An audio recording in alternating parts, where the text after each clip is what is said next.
From page 22, Naliaka with her mother as they are going to the market.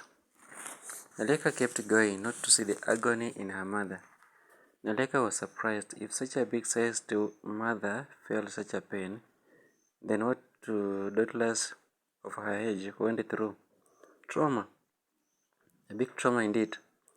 A big shame for a gentleman of my size to bend my knees and try to penetrate a small-sized hole. Something not possible. Yet an oversized man with white whiskers must search and determine himself to make a breakthrough and find some comfort within a small-sized apartment. What pleasure do a man of a wrinkled face and huge biceps of my kind get to enjoy on a small-sized road? Troubles. Pure troubles as you find yourself jailed for life or simply castrated. Let me, for example, get a superhighway with little potholes to ride on and have a smooth, enjoyable journey all through my way. Time had knocked for the old women to energize their engines and accommodate the grown-ups, as well to teach the young upcoming energetic generations to moderate their pace for the new demands, the new biological needs.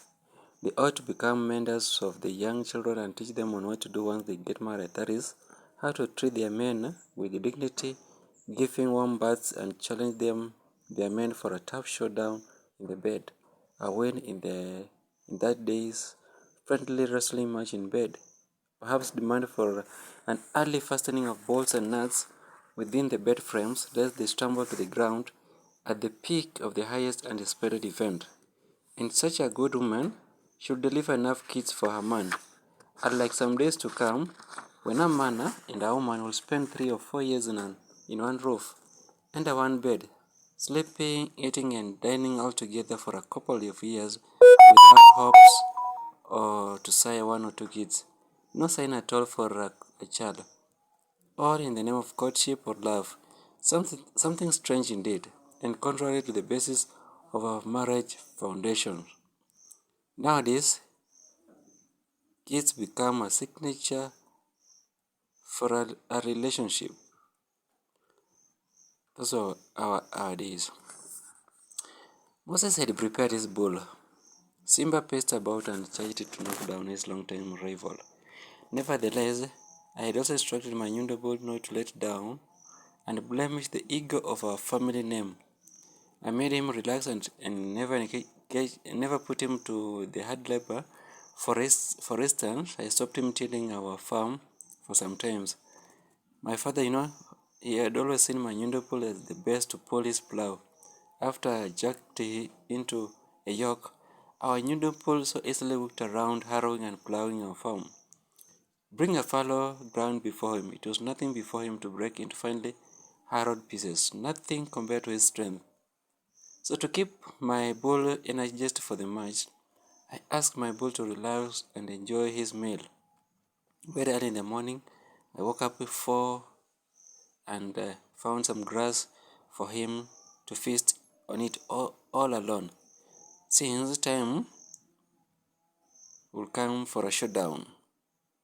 Moses spoke with his hands often accompanied with the animal guttural noises, instructing as in giving instruction to his Simba to understand his duty and instruction from his master. The two rivals had been placed alone in the middle, and all of us, inclusive of Lennox, Isaac, Zakayo, Aaron, Martin, and Makoha, stood by to cheer. The two looked at each other with fierce eyes, as though they read each other's mind. How funny did they communicate without speaking? Simba made the first attempt and thrashed Nyundo to the ground. I felt sorry for my boy. Already Moses had sprung up to celebrate. Then Nyundo mooed, a sign of recovery and rejuvenated with a new strength. Accumulated anger choked his thought. I felt the ground shaking to my knees. You won't stand there to observe a wounded lion. Nyundo stood to its ground, ready to defend his ground.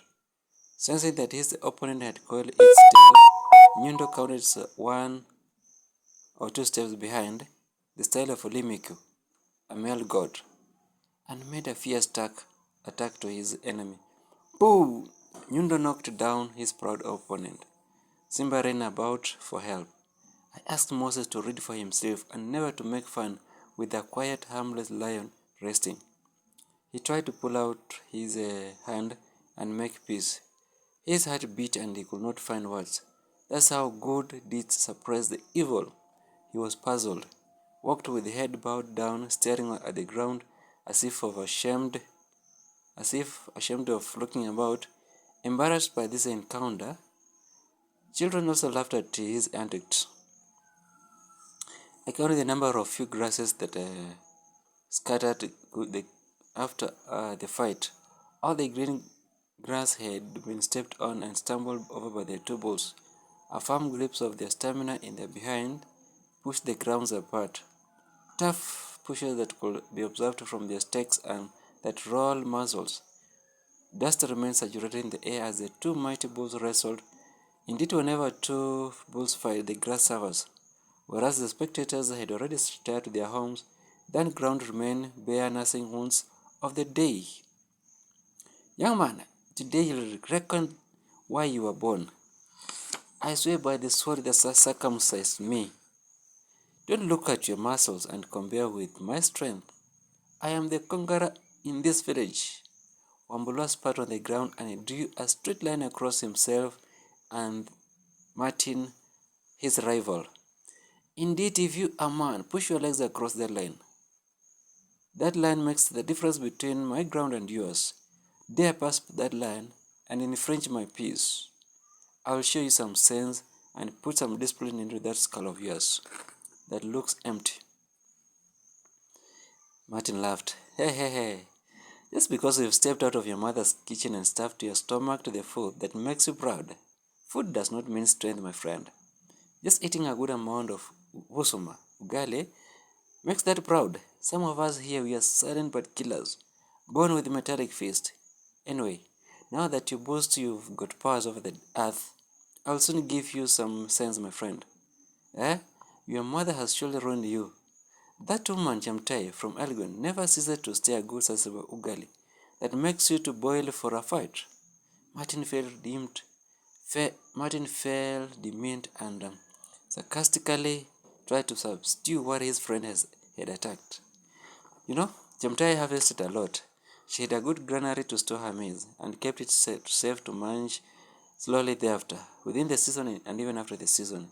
She never lacked food under the table. That way, Wambulwa never saw the days of drought or hunger stricken. He ate to his satisfaction and grew strong daily to boast and despise all friends, some of them malnourished and feared to tremble in presence of such a monster.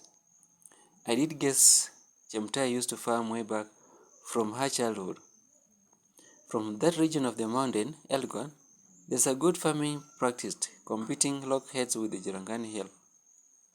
Anyway, now that your stomach is full, Martin continued, give me a moment.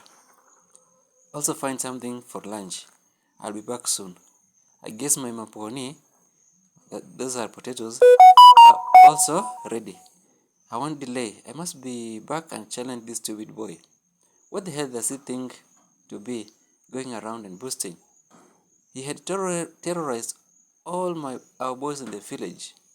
This must be an opportunity. I can't miss such an opportunity to dehaunt the mighty son of our Mianga village. I'll be back soon, with my stomach also full as yours, and then see food wrestling with men. I won't fail to give you something to remind you, my friend, that here I am, the big boy in this village. Nobody plays with my position, man, and undermines my status. Martin retorted. Ha, you coward. Pretense. You always pretend. Before that saliva dries up, I want to see your bones. I want to check your joints break to pieces. You see? If I catch you like this, he showed like a baby resting on a woman's elbow, and touch you, you won't fail to piece off. Let me see your manhood. Man, why you circumcised? By blade or scissors? You see? These are the cowards that face knife in bed or in hospital. Not real men enough to face blunt knife of a muhevi, the circumciser now, before a whole crowd as they watch, and the surgeon performed such a hurry and a complicated surgery within a minute. For some grown-ups like me, our skin had hardened that we were castrated twice within a day. He had to cut, relax, and back again to finish the remaining foreskin. We stood and faced the knife twice on the same day. But as for you, you must have gone to the hospital and handled like a baby boy. Wambulwa had already folded his arms, limbs, and fists. He jumped about as he spoke, here and there for some warm-ups, preparing for a fight, I feel like killing someone today. Perhaps Martin also felt rattled, and he had to answer back. His ego surprised and ridiculed. Embarrassed by the fact children had already confided and cheered up, nothing will stop him to get hold of the little mosquito and squeeze it to the ground. He cannot be ridiculed with such a minute grasshopper and be embarrassed before children. He summoned all his courage and stepped ahead. Wambulwa stepped one more step back, and was so frightened by the move and kept summoning his opponent, that's Martin, for a fight. There were people also like Namasaka, who were the leaders of the cheering squad. They kept shouting and applauding, "Hurrah, hurrah! Wambu konga mtu! Chapa mtu msee!" That was the language of the youths. In English, it means, Wambu, hurrah, hurrah, Wambu, beat up somebody, Martin had been provoked beyond. He swallowed the bitter anger that choked his throat and saw a clover by the near bush. By the time Wambulwa realized his life was at stake, something strange had been sent towards his forehead. That clover descended on his forehead. Bah! Wambulwa fell on the ground, bleeding profusely, lost of words, groaned in pain, and swallowed his pride. He lay on the ground, but still more confident that once he wakes up, he will win the fight. He kept speaking to himself with more words. He will see. He will see once I am up. He will see. Those words left in his mouth and harbored a revenge motive even up to date. Rivals continue to the higher level even for the political battles, and such was the source of our village politics. Rivals between groups. As I continue on page 25, all the time I passed by on my way to the grazing land, there happened a middle-aged man who had also risen and prepared to do something in the farm. With his first wife, the couple plowed a good and sensible stretch of their farm. Nothing will stop him to toil and soil up to the evening. His wife rushed home and brought him something for lunch. Maybe she had prepared earlier and cooked overnight before the day. She would leave them the food before the heathen to warm, awaiting for the good moment to munch. Thus after, they had tackled a fallow ground all through from the morning to the evening. She brought it to the farm at noon, since a man will not abandon the farm, get back to eat before he finishes up the target of the day. Even after he has taken some meal, with some renewed energy, he will let his djembe hit the ground more harder than even before. That he broke the ground into pieces, prepared the farm for the planting season. Until evening comes, he took himself some troubles and even questioned. Somehow, I wondered with his effort, and I took some trouble and questioned him for breaking his bone for such a long time, farming from morning to the evening. Man, you need to slow down. What troubles you to keep farming all day? Farming has got its good times. Very early in the morning before the sun warms the ground, and also in the evening as the sun goes to sleep. I try to share a piece of advice with the gentleman. My boy, you don't know yourself. Once you get married, you'll know the need of working hard.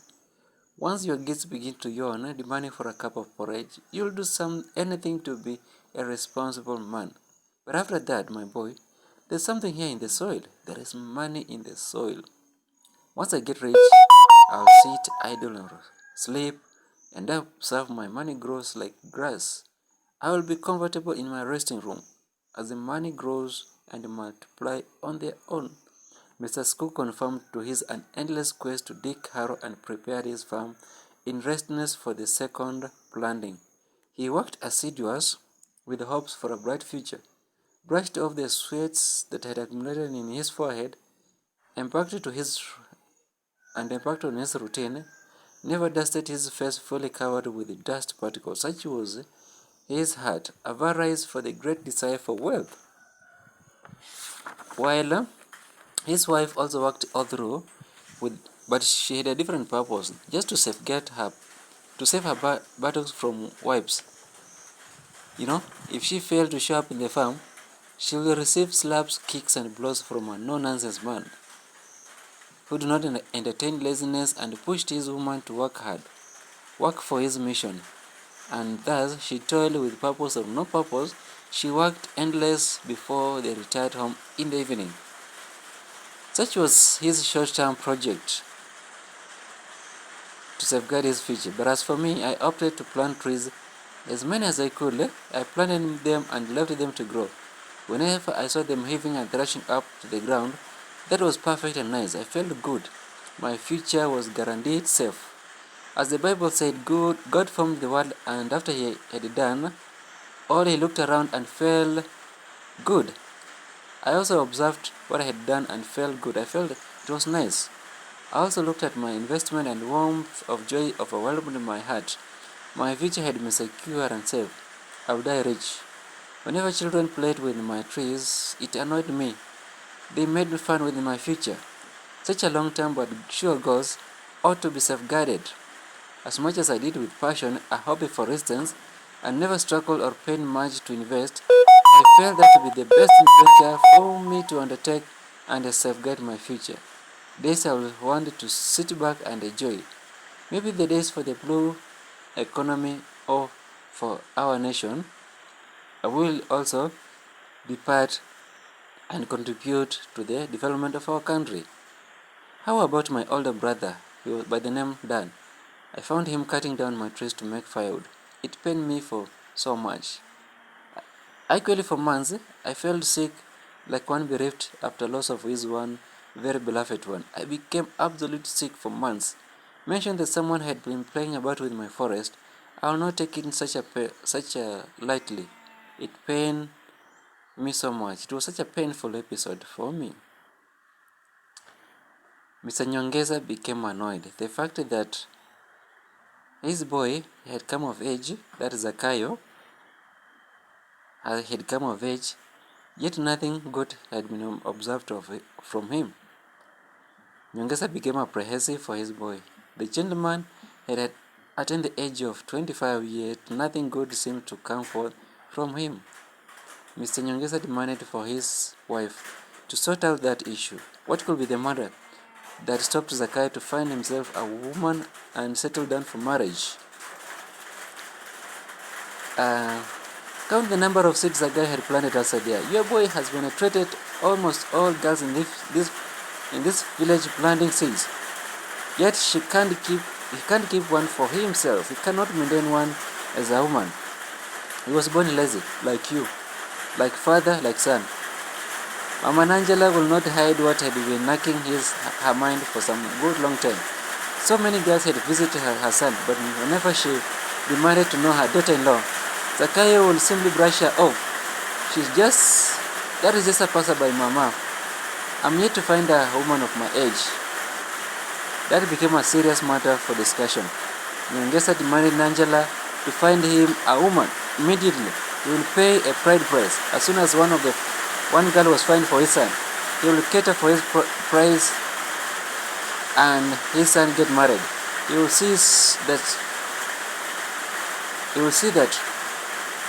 not see his son become a laughing stock in the village. Such an old boy lousing without responsibilities.